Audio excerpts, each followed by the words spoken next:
मुंबई गोवा हायवेवरील कशेडी घाटाबद्दल तुम्ही सर्वांनीच आजवर बऱ्याच चित्रविचित्र घटना ऐकल्या असतील। या सर्वच घटनांच्या केंद्रस्थानी एक म्हातारा असतो, जो त्या घाटातून रात्रीचा प्रवास करणाऱ्या वाटसरूंना दिसतो। ही गोष्ट खूप वर्षापूर्वी घडली होती। अशोक नावाचा एक तरुण सुट्टीनिमित्त गावी जायला निघाला होता। त्याच्या गावच्या घरी काहीतरी कार्यक्रम होता।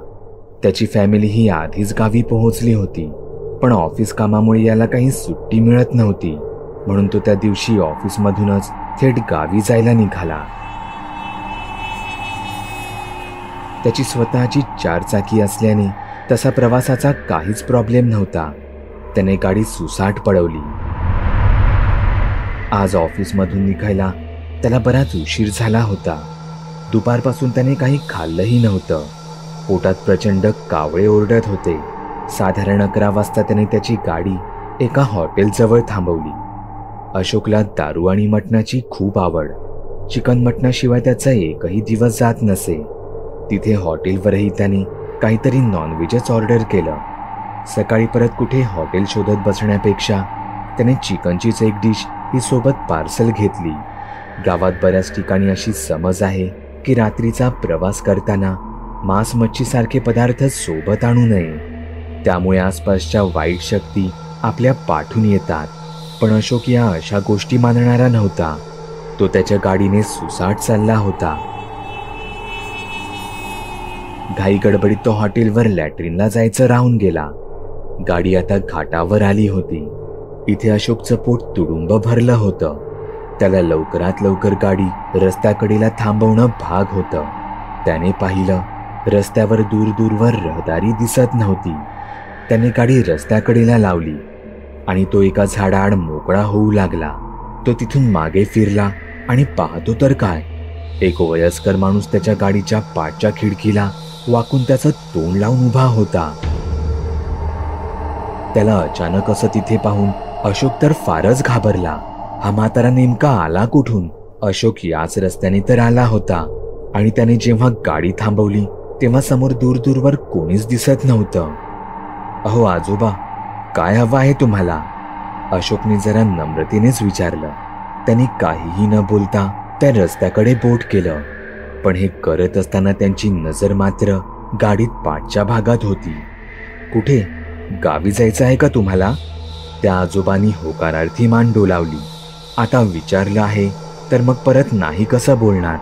चला मग बसा आत गाडीत, असं म्हणत अशोकने गाडीचं पुढचं दार उघडलं, पण ते अजूनही गाडीच्या पाठच्या सीट जवळच्या खिडकीलाच तोंड लावून होते। अशोकला त्यांचं वागणं काही कळेना। शेवटी त्याने त्यांना गाडीचं पाठचं दार उघडून दिलं। तसे ते गाडीत आत शिरले।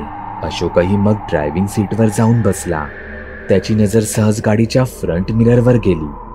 तिथून त्याला पाठी बसलेल्या आजोबांचा चेहरा अगदी स्पष्ट दिसत होता।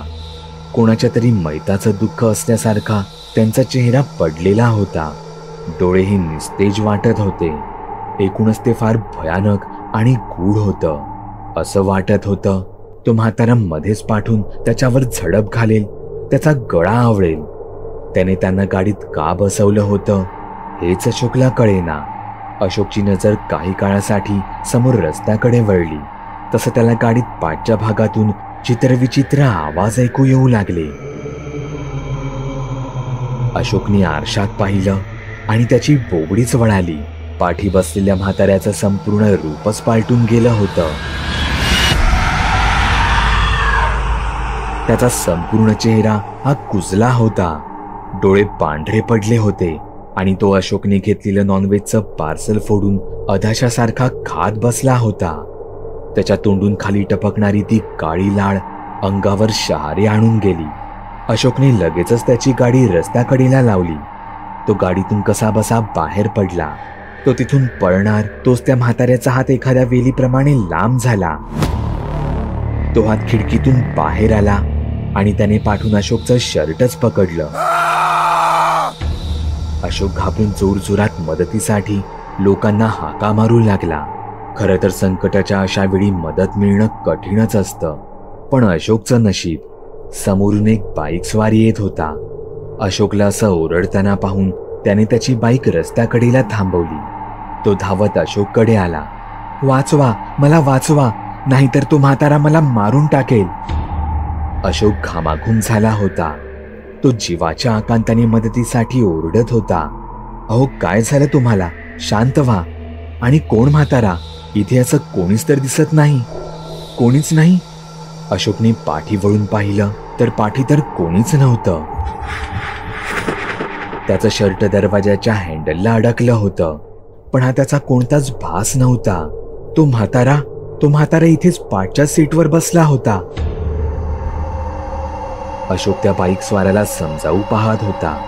अशोकने पाठच्या सीटवर पाहिलं तर सीट खाली त्याचं जेवणाचं पार्सल सगळं इकडे तिकडे विखुरलं होतं. तुम्ही देवाचं नाव घ्या आणि इथून सरळ तुमच्या प्रवासाला निघा. तुमचं नशीब चांगलं की तुम्ही गाडी पुढे येऊन थांबवली. त्याची हद्द इथवरच होती. हा घाट इथेच संपतो आहे. त्या बाईक स्वाराचं हे बोलणं ऐकून अशोकच्या शरीरातून एक शिरशिरीच गेली. त्याचा अर्थ त्या म्हाताऱ्याबद्दल त्या बाईक स्वारालाही माहिती होती. काही वर्षांपूर्वी घडलेली ही घटना. मी माझ्या मित्रासोबत त्याच्याच बाईकवरून कोकणाच्या दिशेने चाललो होतो. त्याचं काहीतरी गावाला अर्जंट काम निघालं होतं. रात्रीचा प्रवास असल्याने त्याने सोबतीला मला बरोबर घेतलं होतं. गावी आम्ही मुक्काम करणार नव्हतो. काम झाल्यावर दुसऱ्याच रात्री आम्ही लगेचच तिथून परतीचा रस्ता पकडणार होतो. रात्रीचे साधारण 8-8:30 वाजले असतील. आम्ही नुकतीच मुंबई सोडली होती. तेव्हा अचानकच रिमझिम पावसाला सुरुवात झाली. आम्ही तसेच बाईकवरून पुढे जात होतो, पण साधारण 1-1.5 तासात पावसाने चांगलाच जोर पकडला. आता मात्र आम्हाला कुठेतरी आश्रयाला थांबणं भाग होतं. आम्ही जवळपास कुठे हॉटेल दिसतंय का ते पाहू लागलो. समोर काहीच अंतरावर आम्हाला एक हॉटेल दिसलं. तसं माझ्या मित्राने त्याची बाईक हॉटेलच्या दिशेने वळवली. आम्ही काही काळ तिथेच थांबायचं ठरवलं. तशीही आम्हाला भूकही लागली होती. त्या हॉटेलात आमच्या व्यतिरिक्त अजून बरेच प्रवासी आले होते. 1-2 बसेसही तिथेच थांबल्या होत्या आणि काही प्रायव्हेट गाड्याही तिथे होत्या. तितक्यात तिथे एक जोडपं आलं. असतील साधारण 40 वर्षाचे. त्यांचा चेहरा बरंच काही सांगून जात होता. त्यांच्या आयुष्यात नुकतीच काहीतरी भयानक घटना घडून गेली असावी. त्या बाईला तर अधूनमधून तिचं रडणं आवरलंच जात नव्हतं. ते सुद्धा हॉटेलात जेवायला थांबले होते. त्यांना ऑकवर्ड वाटू नये यासाठी मी त्यांकडे बघणं मुद्दामूनच टाळलं. विशेष म्हणजे त्या जोडप्याकडे माझ्या मित्राची पाठ असल्याने त्याला त्यातलं काहीच माहीत नव्हतं. आम्ही हॉटेलमध्ये चपाती भाजी मागवली होती. काही वेळाने आमच्या गप्पांच्या नादात मीही त्यांना विसरून गेलो. जेवण झाल्यावर आम्ही हॉटेल बाहेर पावसाच्या थांबण्याची वाट पाहू लागलो. माझा मित्र वॉशरूमला गेला होता. मी तिथे एकटाच टाइमपास करत होतो. तोच ते जोडपं तिथे आलं. त्यांच्या बोलण्यावरून असं कळत होतं की त्या ताई आत काही जेवल्याही नव्हत्या आणि त्यांचा नवरा पाणी देत असताना ते त्या पाणीही घेत नव्हत्या. हॉटेलमधून बाहेर पडताच त्यांना चक्कर आल्यासारखी वाटली. मीही तिथेच होतो म्हणून मीही त्यांना तिथे बसायला मदत केली. शेवटी न राहून मी त्यांच्या नवऱ्याला विचारलं, काय हो, काही प्रॉब्लेम झालाय का? त्याने त्याच्या खिशातून एक फोटो काढून तो मला दाखवला. तो एका लहान मुलीचा फोटो होता. तो माणूस सांगू लागला, ही आमची मुलगी 7 वर्षांची होती. गावी सुट्टीसाठी गेली होती आणि आजच नदीच्या पाण्यात बुडून गेली. हे ऐकून मी गप्पच बसलो. यावर काय बोलावं मला सुचलंच नाही. मी फोटोतील त्या मुलीकडे 1-2 सेकंद पाहतच राहिलो. मी त्या माणसाच्या पाठीवरून हात फिरवला आणि माझ्या परीने काहीही न बोलता मी त्याचं सांत्वन केलं. मी त्यांना तो फोटो परत दिला. तसं ते तो फोटो घेऊन त्यांच्या गाडीत जाऊन बसले. काही वेळाने माझा मित्रही तिथे आला. पाऊस आता पूर्ण थांबला होता म्हणून आम्हीही बाईकवरून आमचा रस्ता पकडला. आमच्या पुन्हा एकदा गप्पा गोष्टी सुरू झाल्या आणि मी ते सगळं काही थोड्या वेळासाठी विसरून गेलो. हळूहळू घाटाचा रस्ता सुरू झाला. पावसाने पूर्ण धुवून निघालेला तो रस्ता अगदी नव्यासारखा चमकत होता. डोंगर घाटातून प्रवास करण्याचा एक वेगळाच अनुभव असतो. ज्यात थोडा थ्रिलही असतो. त्यातच पाऊस पडून गेल्याने तिथल्या हवेत पसरलेला तो मातीचा सुगंध हा आपल्याला हवा हवासा वाटतो. असं वाटतं जणू तिथेच काही काळ डोळे बंद करून झोपून राहावं. मी काही वेळासाठी माझेही डोळे बंदच केले होते. तोच माझ्या मित्राने त्याच्या गाडीचा वेग अचानकच कमी केला. तसं मी डोळे उघडून समोर पाहू लागलो तर समोर एक गाडी रस्त्याकडेला थांबली होती. गाडीतील माणसे गाडीतून उतरून तिथेच खाली उतारावर काहीतरी करत बसली होती. आमची बाईक त्यांच्या गाडीजवळ पोहोचताच ते दोघे घाबरे घुबरे होत त्यांच्या गाडीत जाऊन बसले आणि त्यांनी त्यांची गाडी तिथून सुसाट पळवली. हे तेच जोडपं होतं जे मला मगाशी त्या हॉटेलमध्ये दिसलं होतं. त्यांनी नक्कीच तिथे काहीतरी टाकलंय असं म्हणत माझ्या मित्राने त्याची बाईक थांबवली व तो मला बाईकवरून उतरायला सांगू लागला. अरे जाऊ दे ना, आपल्याला काय करायचंय असं म्हणत मी त्याला थांबवत होतो, पण तो माझं ऐकायलाच तयार नव्हता. तो बाईकवरून उतरला आणि तिथे मोबाईल घेऊन झाडीत गेला. त्याच्या पाठी मीही तिथे रस्त्याकडेला उभा राहून पाहू लागलो. माझ्या मित्राने तिथे पडलेली साधारण 1 फुटाची बाहुली त्याच्या हातात पकडली. त्या बाहुलीला त्या माणसाने सगळं हळद कुंकू फासलं होतं. मी त्या बाहुलीला आत्ताच कुठेतरी पाहिलं होतं. मला आठवलं त्या फोटोतील मुलीच्या हातात तीच तर बाहुली होती. अरे वेड्या, फेकून दे ती तिथेच, मी मित्रावर जोरात ओरडलो. तसं त्याने ती तिथेच टाकली आणि आम्ही बाईकवरून पुढे निघालो. रस्त्यात माझा मित्र मला सारखं विचारत होता त्याने ती बाहुली तिथे झाडीत का टाकली, तेही असं हळद कुंकू लावून. मी यावर त्याला काहीच उत्तर दिलं नाही. मी माझ्याच विचारात पडलो. फोटोतील ती मुलगी ती खरंच त्यांचीच मुलगी होती ना, की हा कसला जादूटोणा किंवा करणीसारखा प्रकार होता. माझा मित्र घाबरेल म्हणून मी त्याला काहीच बोललो नाही. आम्ही पुढे सकाळ होताच एका छोट्याशा हॉटेलवर थांबलो. तिथे फ्रेश वगैरे होऊन मी माझ्या मित्रासोबत गेलो. पण ज्या कामासाठी आम्ही तिथे गेलो होतो ते माझ्या मित्राचं काम त्या दिवशी झालंच नाही. म्हणून मग नाईलाजाने आम्ही ती रात्र तिथल्या हॉटेलवरच काढायची ठरवलं. आम्ही दमलेलो असल्याने आम्हाला रात्री लगेचच झोप लागली. रात्री साधारण 2च्या आसपास माझा मित्र जोरजोरात ओरडू लागला. तसा मी घाबरून धडपडून जागा झालो. मी खोलीची लाईट लावली. माझा मित्र तर रंगात आल्यासारखा करत होता. अरे काय रे, काय झालं, असा ओरडतोस कशाला? ती ती ती मुलगी. मुलगी? कोण मुलगी? तो धापा टाकत होता. त्याला बोलता येत नव्हतं. म्हणून मी त्याला शांत केलं, प्यायला पाणी दिलं. तेव्हा काही वेळाने तो मला सांगू लागला. तो गाढ झोपला होता. तेव्हा अचानकच त्याला त्याचा पाय कोणीतरी खेचत असल्यासारखं जाणवलं. त्याने झोपेतच त्याचे डोळे उघडले तर त्याला अंधारात कुणीतरी माकडासारखा प्राणी वाटला. म्हणून त्याने त्याचा पाय जोरात झटकला. त्याने लगेचच मोबाईल हातात घेऊन बसल्या बसल्याच खोलीत प्रकाश मारून पाहिला तर तिथे त्याला कोणीच दिसलं नाही. त्याला वाटलं की त्याला भास झाला आहे म्हणून मग तो परत झोपी गेला. पण त्याला झोप लागेना. मग तो वॉशरूम मध्ये गेला. तिथून बाहेर येताना टॉयलेटच्या बल्बच्या उजेडात त्याला मधल्या दारात एक मुलगी उभी दिसली.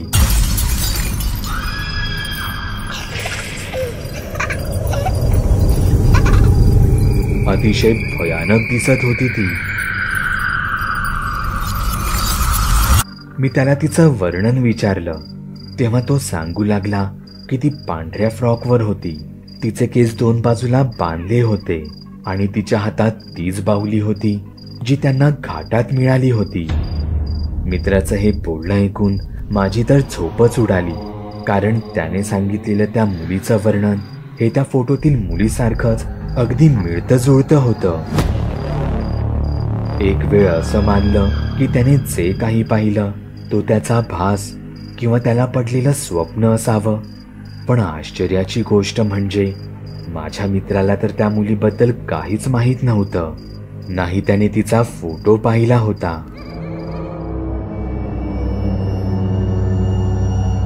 ही गोष्ट एका ट्रक ड्रायव्हर सोबत घडली होती, जी एका प्रवासादरम्यान त्याने मला सांगितली होती. या गोष्टीत मुद्दामून ट्रक ड्रायव्हर सोबतच इतर सर्व पात्रांची नावे ही काल्पनिक वापरण्यात आली आहेत. बिरजू हा नेहमी मुंबई गोवा या हायवेवर सामानांची वाहतूक करायचा. बिरजू हा खूपच हुशार आणि मेहनती तरुण होता. तो गरिबीतून आला असल्याने त्याला पैशाची किंमत होती. यासोबतच तो देवालाही मानणारा होता. त्याने गरिबीत दिवस काढले, पण कोणाला कधी फसवलं नाही की कोणासोबत कधी खोटं वागला नाही. त्याच्या आयुष्याचा मार्ग हा सरळ होता.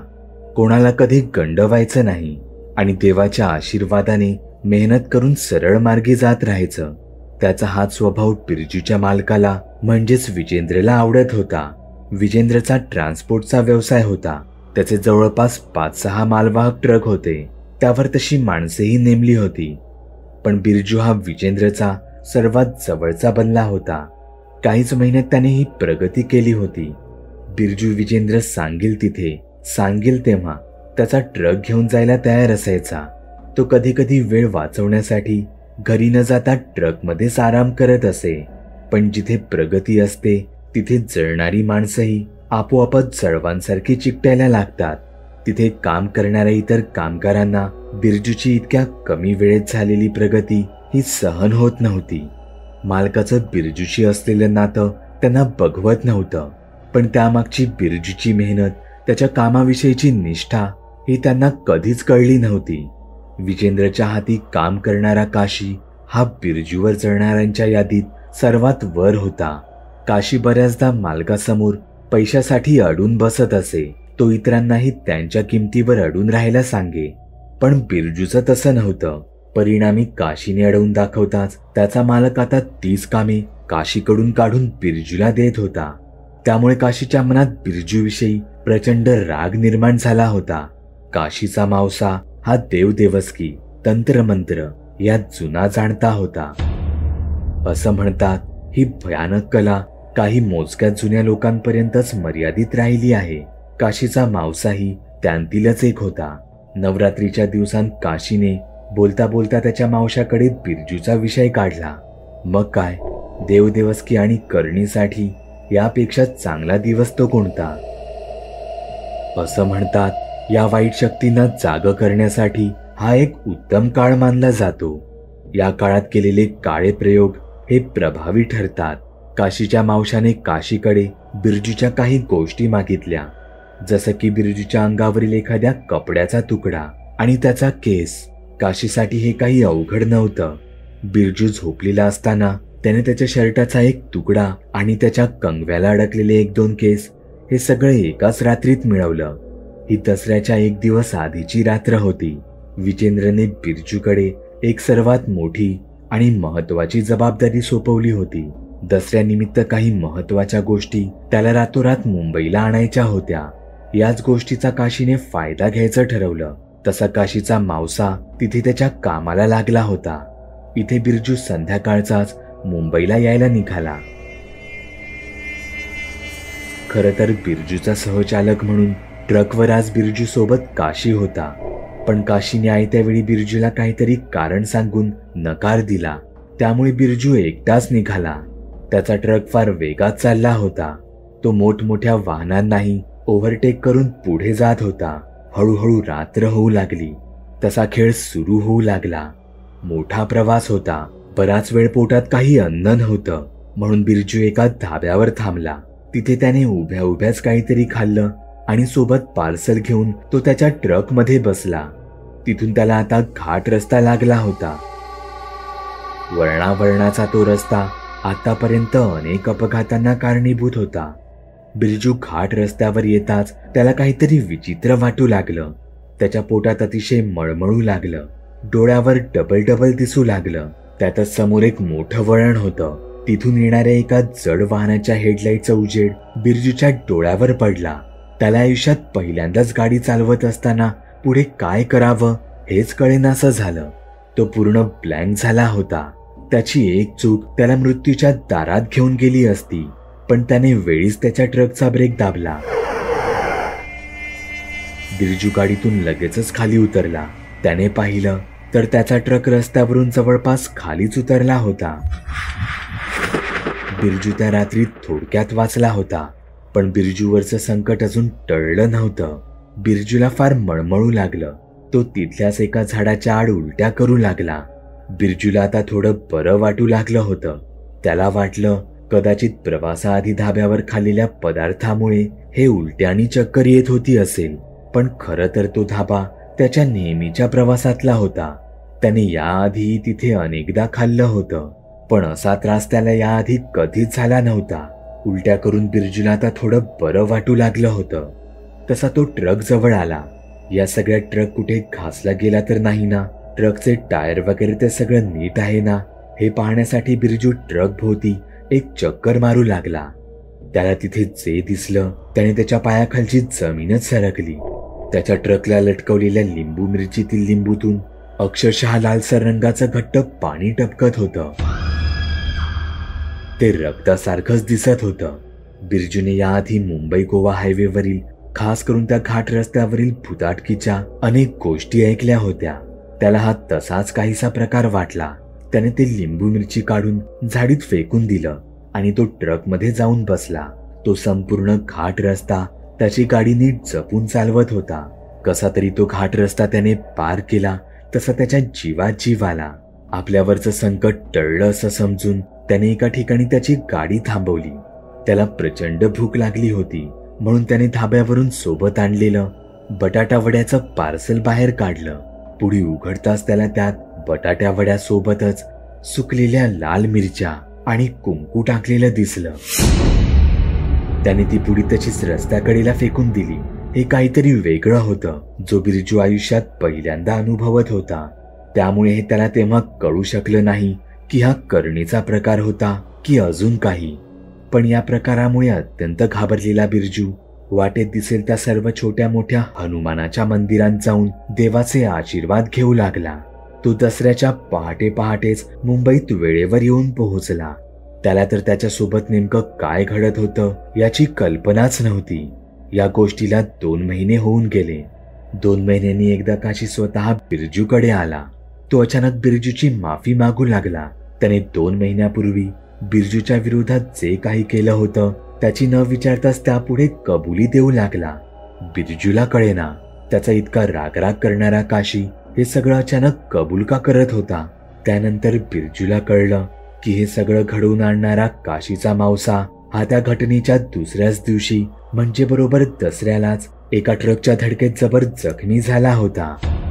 एवढंच नाही तर या 2 महिन्यात काशीचंही बरंच नुकसान झालं. काशीला त्याच्या मालकाने कामावरून काढून तर टाकलंच होतं, पण त्याला त्याचं राहतं घरही सोडावं लागलं. करणी, तंत्रमंत्र, काळ्या विद्या यांबद्दल हे असंच बोललं जातं. या गोष्टी कधी ना कधीतरी करणाऱ्यावर एके दिवशी उलटल्याशिवाय राहत नाहीत. मी आणि माझा मित्र आकाश आम्ही ट्रिप निमित्त गोव्याला निघालो होतो. आमचे अजून काही मित्र गोव्याला एकत्र जमणार होते. गोव्याला सुट्टी फुल एन्जॉय करायची असं आम्ही आधीच ठरवलं होतं. तसं आम्ही तयारीनेच निघालो होतो. माझा मित्र आकाश त्याने त्याची 4 व्हीलर गाडी काढली होती. गाडी तो स्वतः चालवत होता.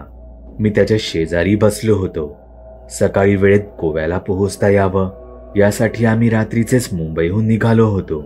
गाडीत झोप लागू नये म्हणून आम्ही इकडच्या तिकडच्या गप्पा गोष्टी करत होतो. रात्रीची वेळ होती. गाडी वळणावळणावरून त्या घाट रस्त्याने जात होती. मी आजूबाजूची झाडं, डोंगरदरी पाहण्यात गुंग झालो होतो. तेवढ्यात माझ्या मित्राने गाडीचा जोरदार ब्रेक दाबला. अचानक दाबलेल्या ब्रेकमुळे मी पुढे झुकलो गेलो. सीट बेल्टमुळे मला तो धक्का सहन करता आला, पण मी जरा रागवतच मित्राला बोललो, काय रे, अचानक असा ब्रेक का लावलास? तू पाहिलं नाहीस का तिला? ती तिथे त्या वळणावर उभी होती. ती म्हणजे कोणी बाई दिसली का तुला? तू नाही पाहिलंस तिला? आकाशने जरा घाबरतच विचारलं. नाही रे, मी तर या बाजूला पाहत होतो. आकाशने गाडीची हेडलाईट बंद केली. तो गाडीतूनच त्या अंधारात काही दिसतंय का ते पाहत होता. त्याने एकदा हेडलाईट चालू केली. काही सेकंदाने त्याने पुन्हा ती बंद केली. यावर मी त्याला विचारू लागलो, काय काय करतोयस हे? तसं आकाशने मला हातानेच थांबण्याचा इशारा केला. ते बघ, त्या झाडीत काहीतरी हालचाल होत आहे तिथे. माझ्या मित्राचे हे गूढ वाक्य माझ्या मनात धडकी भरवत होते. तो सांगत होता तसं मलाही तिथे झाडामध्ये खरंच हालचाल जाणवत होती. पण ती हवेमुळे होती की अजून कशाने हे आताच सांगता येणार नव्हतं. आकाशने पुन्हा एकदा हेडलाईट चालू केली आणि पुन्हा काही सेकंदाने ती बंद केली. तिथे झाडामध्ये आता काहीच जाणवत नव्हतं. तिथून निघण्यासाठी आकाशने जेव्हा पुन्हा हेडलाईट चालू केली तेव्हा आकाशला त्या झाडामागून एक बाई गेलेली दिसली. ती बघ बाई, पाहिलंस तू? मी बोललो होतो तुला, तिथे एक बाई लपलेली होती. इथे मी खूप घाबरलो होतो. आकाशने ज्या बाईला पाहिलं होतं मी देखील सांडवतं असंच काहीतरी तिथून जाताना पाहिलं, काहीतरी पांढऱ्या कपड्यासारखं. पण मी पाहिलेली ती बाईच आहे हे सांगणं कठीण होतं. आकाशचे हावभाव, त्याचा आरडाओरडा पाहून मात्र मी अधिकच घाबरलो होतो. अशा प्रसंगात दुसरा तिसरा व्यक्ती गपचूप गाडी घेऊन तिथून निसटला असता, पण आकाश गाडीतून बाहेर उतरला. हे सगळं काही रात्रीच्या अशा वेळी करणं केवळ मूर्खपणाचं होतं. आकाश थांब, कुठे चाललास? मी आकाशला हाका मारून त्याला थांबवायचा प्रयत्न करत होतो, पण तो काही ऐकण्याच्या मनस्थितीतच नव्हता. तो सरळ रस्त्यावरून खाली झाडीत उतरू लागला. मीही नाईलाजाने मोबाईलची टॉर्च चालू केली आणि त्याच्या पाठीपाठी झाडीत उतरत गेलो. मी आकाशच्या मागून जात असतानाच माझ्या हातातील मोबाईल अचानक खाली पडला. मी तो उचलला, तोच माझी नजर वर एका झाडावर गेली. झाडावर मला एका बाईचं पांढरं फट्ट पडलेलं तोंड दिसलं. ते भयंकर दृश्य पाहून मी तर पाठी उडवलोच गेलो. मी अक्षरशः खाली पडलो होतो. मी स्वतःला कसं तरी सावरलं आणि पुन्हा वर पाहिलं तर तिथे मला काहीच दिसलं नाही. मी आकाशात चंद्र वगैरे तर पाहिला नाही ना ते शोधत होतो, पण वर पौर्णिमेचा चंद्र हा दुसऱ्या बाजूच्या झाडांमागून मला डोकावून पाहत होता. चंद्र जर तिथे त्या बाजूला होता, मग मी पाहिलं ते काय होतं? पण ही तो विचार करत बसण्याची वेळ नव्हती. आकाश पुढे एकटा चालत गेला होता. मला त्याला लवकर थांबवणं गरजेचं होतं. मी कसा तरी अंधारातून वाट काढत धावत त्याच्याजवळ गेलो. आम्ही थांबून ती बाई कुठे दिसते का ते पाहू लागलो. मला वाटतं आपण इथून निघायला हवं. मला इथे काही ठीक वाटत नाही, असं म्हणत मी चारही दिशांना माझी नजर फिरवत होतो. तेव्हा अचानकच मला माझ्या मानेवर श्वासांची जाणीव झाली. आकाश माझ्या पाठी, तेही इतका जवळ का उभा आहे? म्हणून मी मागे पाहिलं तर पाठी आकाश तर कुठेच नव्हता.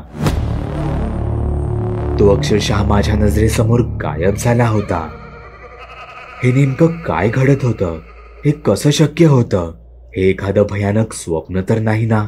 तोच मला लांबून माझ्या नावाची हाक ऐकू आली. मी पाहिलं तर वर रस्त्यावर आकाश उभा होता. तो मला बोलावत होता, पण मग मी आकाश म्हणून मगाशी कोणाच्या पाठून आलो होतो? या विचाराने माझं संपूर्ण अंगच शहारलं. माझ्या पाठीतून वर डोक्यापर्यंत भीतीची एक लहर गेली आणि मी तिथून तसा जीव तोडून रस्त्याकडे धावत सुटलो. मी धावत असताना मला अगदी स्पष्ट माझ्या व्यतिरिक्त अजून 2 पावलांच्या धावण्याचे आवाज येत होते.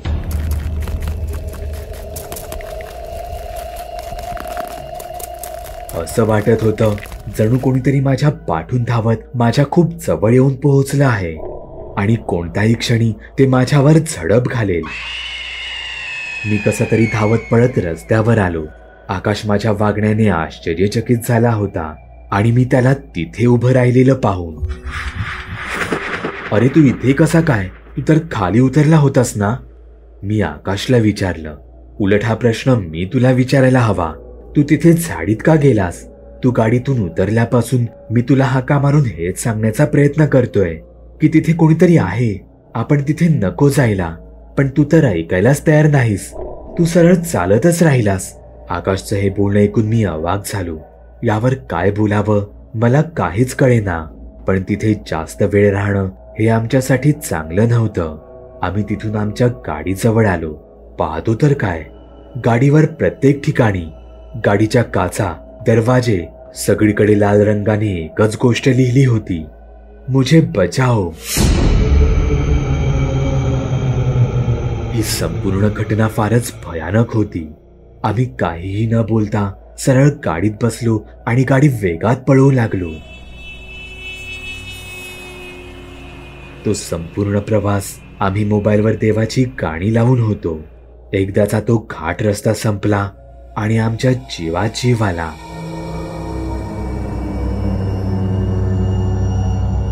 मला आणि माझ्या मित्राला नेहमीच काहीतरी वेगळं आणि चॅलेंजिंग करायची हौस असायची. आम्ही अनेक निर्मनुष्य ठिकाणी जाऊन त्या जागी अख्खी रात्र घालवली आहे. आम्हाला अशा ठिकाणी जाऊन तिथला थरार अनुभवायला नेहमीच आवडतं. तोच थरार, तशीच भीती जी आपल्याला अनेकदा हॉरर मूव्ही बघताना येते, पण आपण परत परत तीच भीती अनुभवायला थिएटरमध्ये जातो. आम्ही असंच एकदा शनिवार रविवारी गोवा साईडला जायचं ठरवलं. विशेष हे होतं की आम्ही ज्या शनिवारी हा प्रवास करायचा ठरवला होता त्या शनिवारी रात्री अमावस्या लागणार होती. खरं तर हे आम्हाला प्लॅन करतेवेळी आधी माहीतच नव्हतं, पण जेव्हा कळलं तेव्हा हे आमच्यासाठी अधिकच कुतूहलाचं ठरलं. त्या रात्री आम्ही आमच्या प्रवासाला सुरुवात केली. सगळं काही व्यवस्थित सुरू होतं तेव्हा अचानक मला असं वाटलं ती अमावस्येची रात्र होती. तो डोंगर दऱ्याचा तसाच भयानक परिसर होता. मग आपण अशाच जागी गाडी थांबवून संपूर्ण रात्र गाडीत बसूनच काढली तर? आमची अजून एक सवय होती, मनात आलं, आवडलं तर ते काम करूनच टाकायचं. मग मागे पुढे कसलाही विचार करायचा नाही. रात्रीचा असा रस्त्यात थांबायचा प्लॅन माझ्या मित्रालाही पटला होता.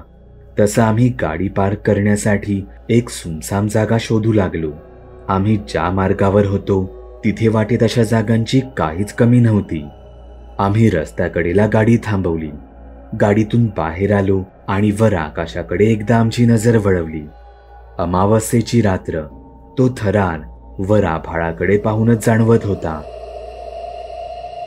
आम्ही जसे प्रवासाचे शौकीन तसेच खाण्याचेही होतो. आम्ही सोबत चिकन लॉलीपॉप घेऊन आलो होतो. असं म्हणतात प्रवासात अशा गोष्टी सोबत कधीच आणू नयेत, पण आम्ही प्रत्येक क्षण एन्जॉय करत जगणारे. या गोष्टींकडे कधीच तितकं लक्ष देत नव्हतो. आम्ही ते खात खातच तिथल्या तिथे जरा फेरफटका मारत होतो. काही मिनिटं पाय मोकळे केल्यावर आम्ही गाडीत पाठी बसून गाडीच्या खिडकीतून आकाशाकडे पाहू लागलो. बाहेर पाहता पाहता आम्हाला कधी डुलकी लागली आमचं आम्हालाच कळलं नाही. कसल्या तरी आवाजाने अचानक मला जाग आली. माझी नजर अजूनही गाडीच्या खिडकीतून बाहेर पाहत होती. तोच मला खिडकीच्या काचेला अगदी चिकटून एक काळी सावली, काळ्या कुट्ट बाईसारखी काहीतरी दिसली. ती सावली हळूहळू मोठी मोठी होत होती. मी एवढा दचकलो की मला पाठच्या सीटवरून पुढच्या सीटवर उडीही मारताच येत नव्हती. तरी पण मी कसं तरी धडपडत पुढच्या सीटवर पोहोचलो. थरथरत्या हातानेच मी गाडी स्टार्ट केली आणि तिथून ती जोरात पळवली. एव्हाना या धडपड गोंधळात माझा मित्रही जागा झाला होता. त्याने पाठी पाहिलं तर सावली रस्त्याच्या मधोमध उभी होती. पण हे तिथेच थांबलं नाही. ती बाई आमच्या गाडीपाठी पूर्ण वेगात धावू लागली. तिचा धावण्याचा वेग पाहता मला हे सामान्य वाटत नव्हतं. तिने बराच वेळ आमच्या गाडीचा पाठलाग केला. आश्चर्याची गोष्ट ही होती की हा संपूर्ण थरार घडत असताना त्या रस्त्यावर एकही वाहन दिसत नव्हतं. ती बाई कोण होती, काय होती? याहीपेक्षा अशा भयानक वेळी जर आमची गाडी बंद पडली असती तर तिने आमच्या सोबत काय केलं असतं? या विचारानेच आमच्या पोटात आजही भीतीचा गोळा येतो.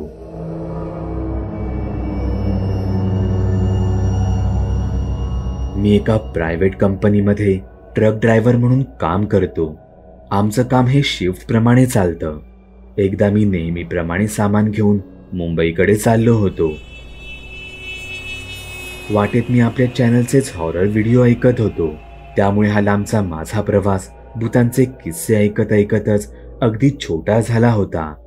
मी ठरल्याप्रमाणे मुंबईतील एका ठिकाणी पोहोचलो. तिथे माझं ट्रकमधील सगळं सामान हे काढण्यात आलं. तिथून ते पुढे वेगवेगळ्या ठिकाणी वेगवेगळ्या टेम्पोमधून शिफ्ट होणार होतं. त्याच ठिकाणाहून काही सामान माझ्या ट्रकमध्ये पिकअपसाठीही होतं, म्हणून मी ट्रकमधून उतरून ते चेक करत होतो. सामानांची तपासणी करत असताना माझ्या असं लक्षात आलं की ते सामान काही कारणाने आमच्या कंपनीच्या नियमात बसत नव्हतं.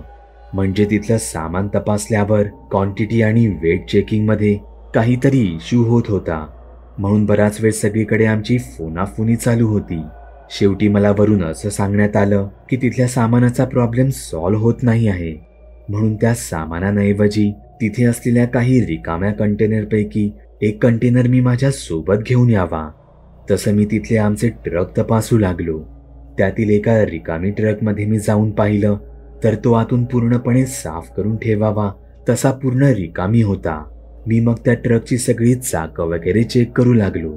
सगळं काही ठीक असल्याची खात्री पडताच मी ओके करून परतीच्या प्रवासाला निघालो. येताना मी जास्त थकलो नव्हतो, म्हणून मी आराम न घेताच हा परतीचा प्रवास करू लागलो. येतानाचा हा प्रवास रात्रीचा चालू होता. मी पाहिलं तर सुरुवातीला तर पावसासारखं वातावरण मुळीच नव्हतं, पण शहर सोडताच पुढे आकाशात मोठमोठ्याने गडगडण्याचे आवाज येऊ लागले. आकाशात विजा चमकल्यामुळे क्षणात सर्व रस्त्यावर लख्ख उजेड पडत होता.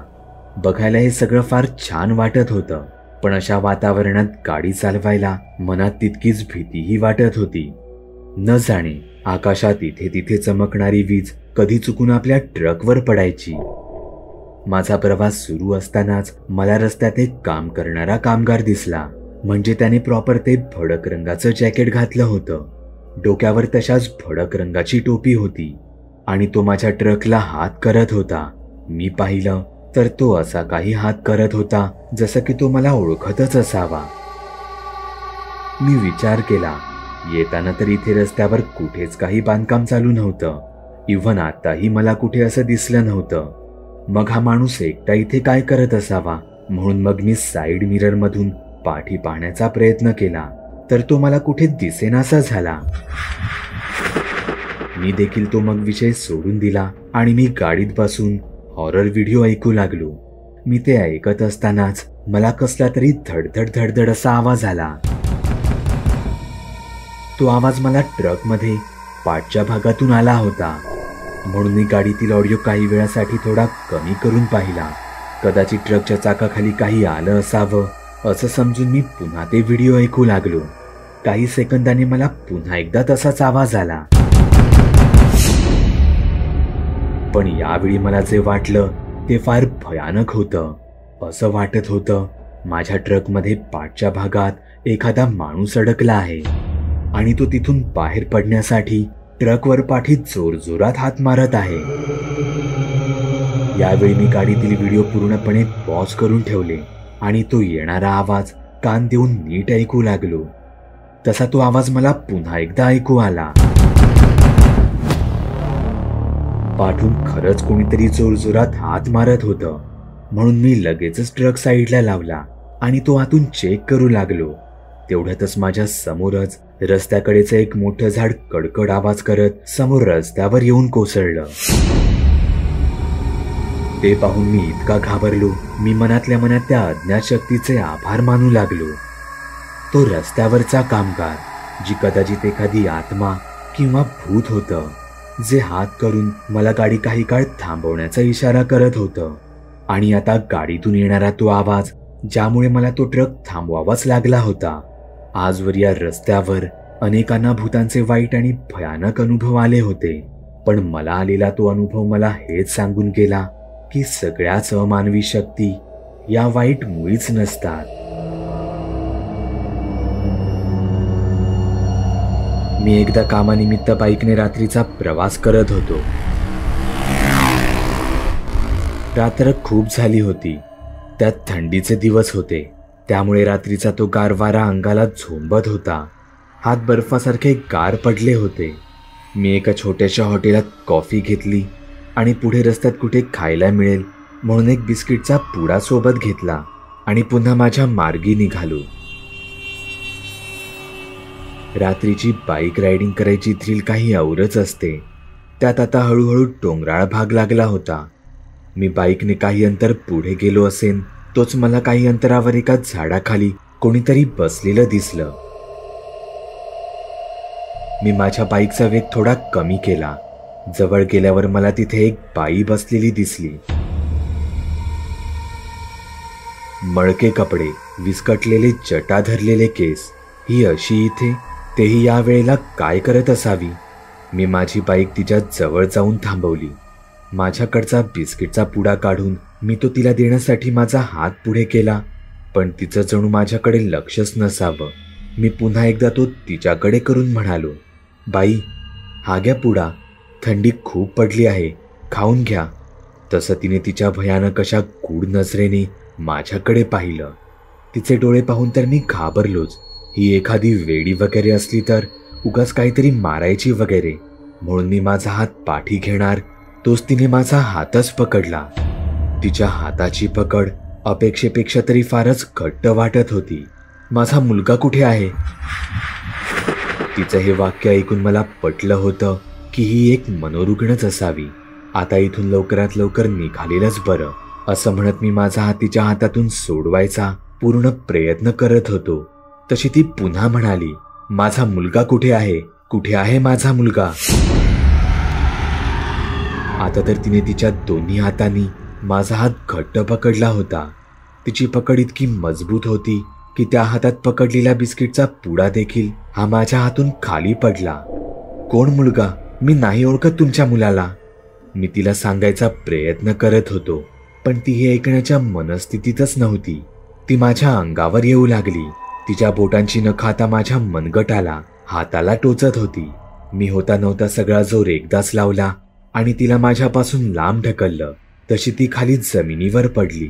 मी लगेचच माझी बाईक चालू केली आणि तिथून कसा तरी पळून गेलो. मला एकदा आजी म्हणाली होती, कारणाशिवाय विराण जागी निर्मनुष्य रस्त्यात थांबू नये.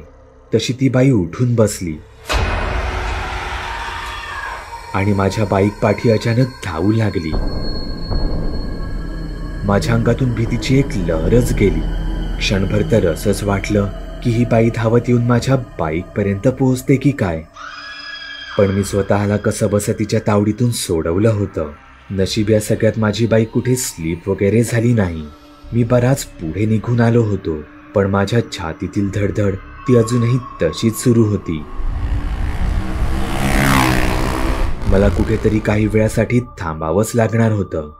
डोंगर रस्ता संपल्यावर मला पुढे पहिलंच एक हॉटेल दिसलं. मी माझी गाडी कडेला लावली. तिथे आधीच एक प्रायव्हेट बस आली होती. माणसांची गर्दी बघून माझ्या जीवात जीव आला. माझी नजर सहज त्या बस जवळ गेली. समोरचं दृश्य पाहून माझी वाचाच बसली. मला समोर तीच बाई बस जवळ काहीतरी पडलेलं गोळा करत असलेली दिसली. तिच्या हातात तर मी दिलेला तसाच बिस्किटचा पुडाही होता. पण ही इतक्या लवकर इथे आली तरी कशी? मी धावत त्या हॉटेल मालकाला जाऊन भेटलो. ती वेडी बाई, ती नेहमी अशी इथेच फिरत असते का? तसा तो इथे तिथे बघत म्हणाला, कोण बाई? मला तर कुठेच अशी बाई दिसत नाही.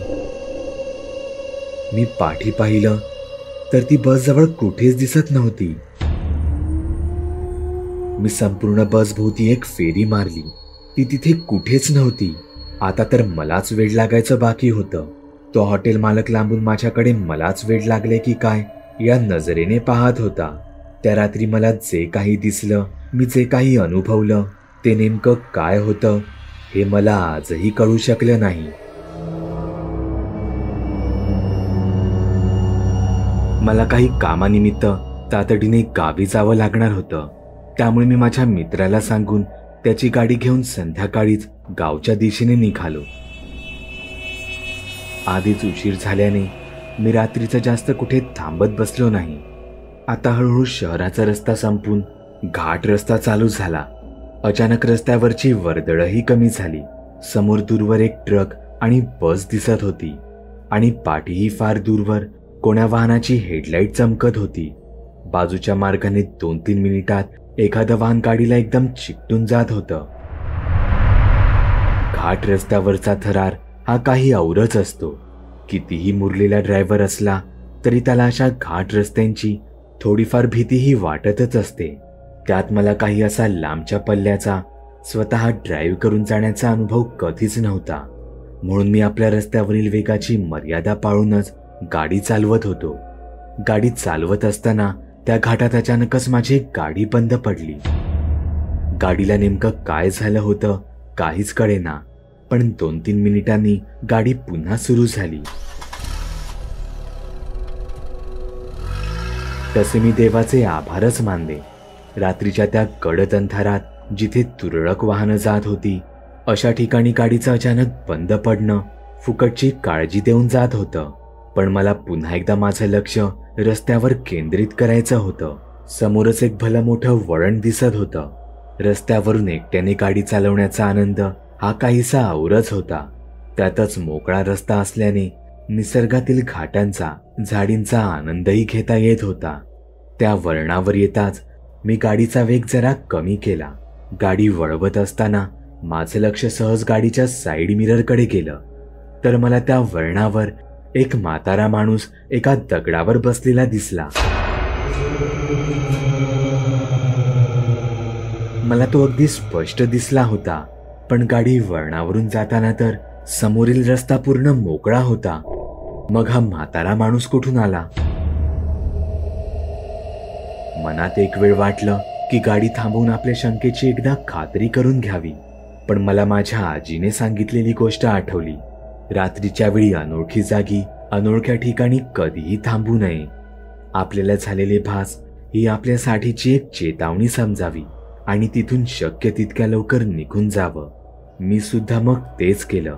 देवाचं नाव घेतलं आणि गाडी शक्य होईल तशी वेगात घेऊन गेलो. हा किस्सा माझ्या लहानपणीचा आहे. तेव्हा एकदा आम्ही प्रायव्हेट बसने गावी जायला निघालो होतो. ट्रेनचा प्रवास स्वस्त जरी असला तरी तिथून गावच्या घरापर्यंतचा प्रवास हा फार खर्चिक असायचा. त्याऐवजी प्रायव्हेट बस ही थेट आमच्या गावच्या वाडीजवळून जायची.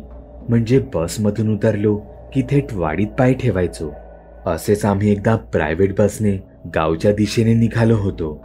पाऊस बराच पडत असल्याने बसचं टाइम टेबल फार बदलून गेलं होतं. त्यातच खिडकीतून आत येणाऱ्या पावसाच्या पाण्याने एक वेगळाच त्रास दिला होता. एरवी खिडकीत बसायला भांडणारी आम्ही भावंडे आता मात्र खिडकीपासून लांब पळत होतो. रात्री फार उशिरा आमची बस एका हॉटेलजवळ थांबली. सुदैवाने तोपर्यंत पाऊस कमी झाला होता. ड्रायव्हरने बस 20 मिनिटासाठी थांबणार असं ओरडून सांगितलं आणि आम्ही बसमधून खाली उतरलो. त्याने बस कोणत्या जुन्या हॉटेलासमोर थांबवली होती काय माहीत, कारण तिथे आमची एकच बस दिसत होती. बाकी कुठलीच वाहनं तिथे नव्हती. आम्ही आधी हातपाय धुवायला आणि फ्रेश व्हायला वॉशरूम जवळ गेलो.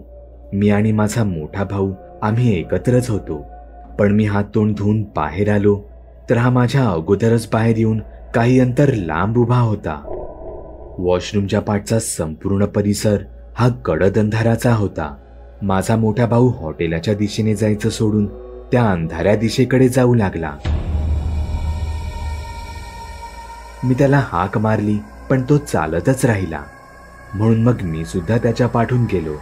तिथे जात असताना आता मात्र मला त्या जागेची भीती वाटू लागली.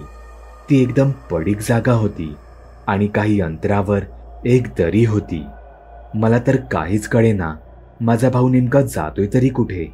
तिथून एकट्याने मागे फिरायला मलाही हिम्मत होत नव्हती. चालताना आमच्या दोघांमध्ये जवळपास 15-20 फुटांचं अंतर होतं असेल. आम्हाला समोर अंधारातून कोणाच्या तरी बोलण्याचा हाकेचा आवाज ऐकू आला. तो आवाज कानांवर पडताच काही कळायच्या आतच माझा भाऊ अचानक धावत सुटला आणि त्याने उंचावरून खाली उडी घेतली.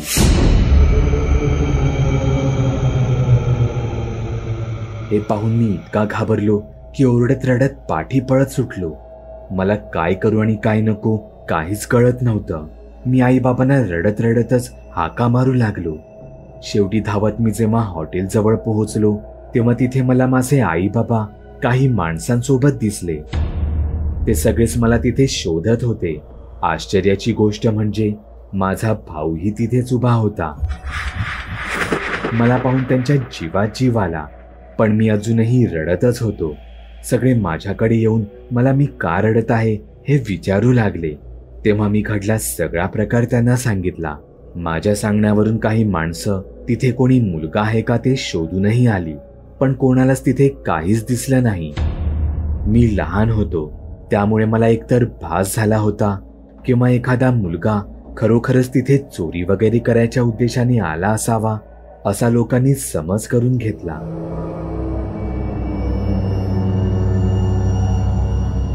आपल्या देशात अनेक घाट रस्ते आहेत. उंच उंच डोंगरातून जाणारे हे वळणावळणाचे रस्ते आपल्याला निसर्गाची एक वेगळीच ओळख करून देतात.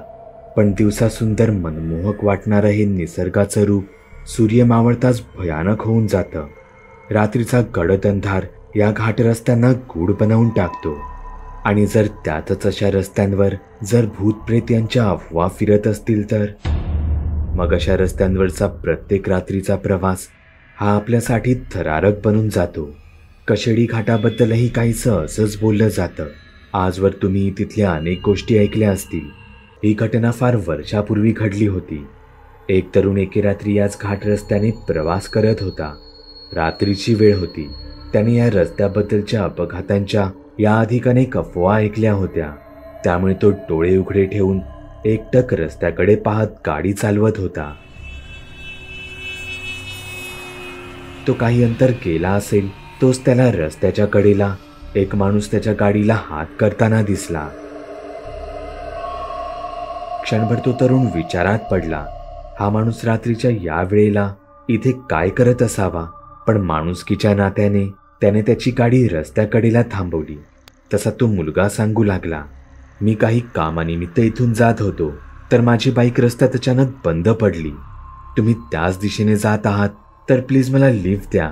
त्या तरुणाने खिडकीतून बाहेर पाहिलं तर खरंच तिथे एका झाडाखाली त्याला एक बाईक दिसली. तो सांगत असलेल्या गोष्टीत त्यालाही विचित्र असं काहीच वाटलं नाही. त्याला या मुलाने सांगितलेलं कारण हे योग्यच वाटलं. म्हणून मग त्यानेही त्याला जास्त काहीच न विचारता त्याला कारचा दरवाजा उघडून दिला. तो गाडीत बसताच यानेही गाडी चालू केली आणि ते रस्त्याने पुढे जाऊ लागले. तो मुलगा प्रवासात काहीच बोलत नव्हता. संमोहनात गेल्यासारखा तो एकटक समोर पाहत होता. याला त्याचं वागणं जरा विचित्र वाटलं, पण कदाचित तो कसल्या तरी टेन्शनमध्ये असेल म्हणून हाही त्याला काहीच बोलला नाही. त्यांची गाडी काही अंतर पुढे गेली असेल तोच त्याची गाडी रस्त्यात अचानक बंद पडली. त्याने ती लगेच रस्त्याकडेला लावली. अरे यार, हिलाही आताच बंद पडायचं होतं, असं म्हणत चालक गाडीतून खाली उतरला आणि बोनेट उघडून तिथे काही प्रॉब्लेम तर नाही ना ते चेक करू लागला. त्याने गाडीत बसलेल्या मुलाला बाहेरूनच हाक मारून सांगितलं, तू जरा मदतीला बाहेर येशील का? पण तिथून त्याला कोणताच प्रतिसाद आला नाही. बोनेट उघडल्यामुळे त्याला तिथून गाडीत बसलेला मुलगाही दिसत नव्हता. म्हणून मग तो जरा वैतागतच शेवटी कार जवळ आला. त्याने कारमध्ये आत वाकून पाहिलं आणि त्याच्या अंगावर शहाराच आला. आतमध्ये तो मुलगा त्याला कुठेच दिसला नाही. त्याने इथे तिथे रस्त्यावर पाहिलं तर तो त्याला कुठेच दिसला नाही. रात्रीच्या त्या भयानक वेळी असा अनुभव आल्याने त्या तरुणाच्या अंगावर भीतीने काटाच आला. तोच त्याच्या कानावर बाजूच्या झाडीतून भयानक हसण्याचा आवाज आला. तो आवाज ऐकून तो तरुण रस्त्यावरून सरळ पळतच सुटला. पाठून तो विक्षिप्त हसण्याचा आवाज त्याला अजूनही येतच होता. तो पहाटे मेकॅनिकला घेऊन गाडी जवळ आला. मेकॅनिकने गाडी चालू करताच ती पहिल्याच प्रयत्नात सुरू झाली. कदाचित ओव्हरहीटमुळे काहीतरी प्रॉब्लेम झाला असावा. तो तरुण गाडीत बसला, पण त्या तरुणाच्या मनातून तो मुलगा अजूनही जात नव्हता. तो मुलगा अचानक असा गायब कसा झाला? तोच त्याला एक गोष्ट आठवली. त्या मुलाने रात्री त्याची बंद बाईक एका झाडाखाली सोडली होती. या गोष्टीचा सोक्षमोक्ष काय तो व्हायलाच पाहिजे असं म्हणत तरुणाने त्याची गाडी मागे फिरवली. तो पुन्हा मागे त्या ठिकाणी गेला जिथे त्या मुलाने त्याच्याकडे लिफ्ट मागितली होती. काहीच वेळात तो तिथे पोहोचला. त्याने नीट पाहिलं, ही तीच जागा होती. तिथलं झाडही तेच होतं, पण त्याने रात्री पाहिलेली ती बाईक ती तिथे कुठेच दिसत नव्हती. त्याची नजर रस्त्याखालच्या झाडीत गेली. तिथे त्याला पूर्ण तुटलेली, गंजून खराब झालेल्या एका बाईचा सांगाडा दिसला. कदाचित तिथे काही वर्षापूर्वी अपघात झाला होता आणि तो मुलगा, या तरुणाला जे समजायचं होतं ते तो आता समजून गेला होता. त्याने लगेचच त्याची गाडी तिथून काढली आणि तो त्याच्या मार्गाने निघून गेला.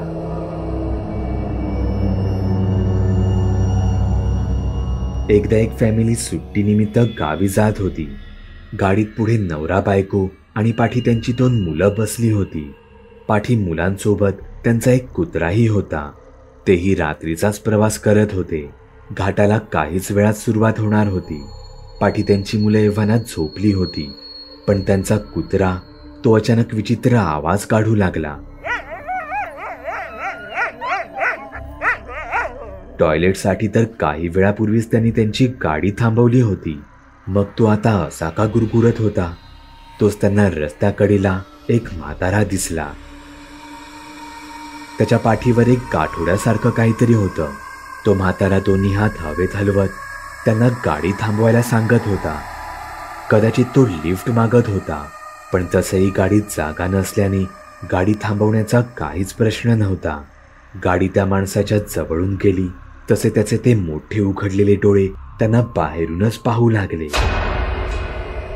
त्याला कदाचित दिसलं होतं की गाडीत आधीच काही माणसं बसली आहेत, पण तरीही त्याने गाडी थांबवावी यासाठी गाडीवर हात मारला. तो फार विचित्र होता. आता घाट रस्ता चालू झाला होता. हे नवरा बायको त्याच माणसाबद्दल बोलत होते. तोच त्यांचा कुत्रा पुन्हा एकदा तसाच आवाज काढू लागला. गेला रे तो माणूस पाठी. आता काय तो परत येणार आहे का? हे त्यांच्या कुत्र्याला जरा गमतीनेच म्हणाले. पण पुढच्या क्षणी तोच म्हातारा त्यांना समोर रस्त्याकडेला दिसला. त्यांच्या तोंडावरचं हसू एका क्षणात गायब झालं. यावेळी त्यांनी मुद्दामून गाडीचा स्पीड वाढवला. गाडी त्या माणसाच्या बाजूने जाताच त्याने त्याच्या पाठीवरचं गाठोडं हातात घेऊन ते जोरात धावत्या गाडीवर मारलं. हा किस्सा ऐकताना कदाचित तितका भयानक वाटत नसला, तरी रात्रीच्या वेळी तो प्रत्यक्ष अनुभवताना किती भयंकर वाटला असेल याची आपण फक्त कल्पनाच करू शकतो. या रस्त्यावर लोकांना आजवर असे अनेक अनुभव आले, पण ते लोकांचे भास होते, त्यांनी पसरवलेल्या अफवा होत्या की खरे, याची उत्तरे मात्र कोणाकडेच नाहीत. तुम्हाला काय वाटतं? आणि तुम्हालाही कधी अशा रस्त्यांवर असा अनुभव आला आहे का? कमेंट करून आम्हाला नक्की कळवा. बागुल बुवा.